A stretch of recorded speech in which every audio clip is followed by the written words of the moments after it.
कल भी प्रशासन को तहरीर दी थी कि काबज गुप्ता नफीस अंसारी नाम के स्कूल सभासदों ने हमारे 60 कर्मचारी से 20,000 से लेकर 90,000 रुपये तक नौकरी लगाने के नाम पर पैसा लिया और आज इनको नगर पालिका कह रही है दूसरा ठेका दे रहे हैं, इनको हटा रहे हैं, दूसरे कर्मचारी लगा रहे हैं। तो ये कर्मचारियों ने इनसे अपील की कि भैया जो आपने पैसे हमसे लिए वो हमें वापस कर दो।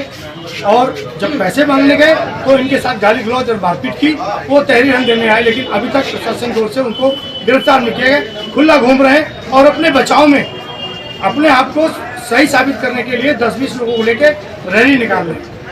तो ये क्या चाहते हैं? हमें चाहते हैं कि हमारे पैसे वापस हो, अन्यथा की स्थिति में धोखाधड़ी का मुकदमा इनके खिलाफ पालिका भ्रष्टाचार को लेकर, क्योंकि हमने लगातार इन पे लोक सूचना लगा रहे थे भ्रष्टाचार को लेकर। उससे संबंधित इस मामले को एक PIL लगाई गई थी हमारे द्वारा नैनीताल हाई कोर्ट में। उसका आदेश आया कि 1 महीने के अंदर आपने जांच करके देनी है DM साहब को। तो उससे ये सब कर्मचारी मिलकर, बोले वाले सफाई कर्मचारी, कोई कथाकथित नेता कर्मचारियों को, वो उनको बहला फुसला कर लाए और मेरे खिलाफ और मेरे साथी के खिलाफ झूठे मुकदमे में फंसाने के लिए मामले को गलत दिशा में ले जा रहे हैं।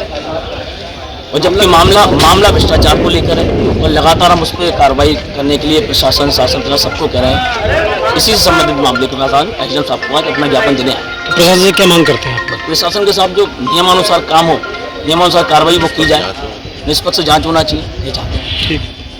देखिए, जो हमारे नगर पालिका के सफाई कर्मचारी जो 800 के माध्यम से यहाँ रहते हैं, उनकी एक शिकायत थी कि कुछ व्यक्तियों द्वारा इलीगल तरीके से उनसे पैसे वसूली की कार्रवाई की जा रही है और कहा जा रहा है कि भाई हम तुम्हें और एक्सटेंशन देंगे, तुम्हें यहाँ पर तुम्हारा अपॉइंटमेंट बना रहेगा तो हमें कुछ और पैसे दीजिए। इसी की शिकायत लेकर वो मेरे पास आए थे और मैंने कोतवाल साहब खटीमा को यह इसकी जांच करके निष्पक्ष रूप से इसकी जांच करके कार्रवाई करने के आदेश पारित कर दिए। दूसरा पक्ष इसलिए मेरे पास आया था कि वो इनके विरोध में था और कह रहा था कि भाई हमने माननीय उच्च न्यायालय में कुछ रिट आयोजित की है, इसी का बदला लेने के लिए ये कर रहे हैं। तो मैंने कहा दोनों चीज़ें अलग अलग हैं। जो माननीय हाईकोर्ट के आदेश हैं उसके क्रम में DM साहब ने जांच मेरे को दी गई है, समय मिलने पर उस जांच को भी पूरी की जाएगी और निष्पक्ष रूप से उसकी जांच की जाएगी। तो दोनों पक्षों को मैंने शांत करके भेज दिया कि जो भी कार्रवाई है वो निष्पक्ष रूप से की जाएगी और दूध का दूध और पानी का पानी। सब देखिए, मैंने समझा बुझाकर उनको शांत कर दिया था। अभी सब मामला शांत